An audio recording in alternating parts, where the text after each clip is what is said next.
Hello दोस्तों, नमस्ते, प्रणाम। आप सभी लोग कैसे हैं? उम्मीद कर रही हूँ आप लोग स्वस्थ होंगे, मस्त होंगे, अच्छे से होंगे। आप सबके बीच मैं एक विवाह गीत सुनाने जा रही हूँ। अच्छा लगे तो लाइक, सब्सक्राइब और कमेंट बॉक्स में कमेंट करके जरूर बताना हमारी प्रस्तुति कैसी है। करैले कुनुरुआ के भाजी बनाए हो, कड़ुआ से दिहले बाघारी जी।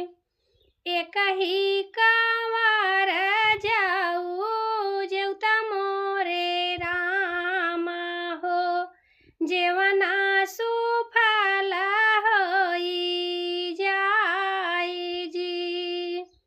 कैसई के जेई सीता तोहरा जेवनावा हो, हम काली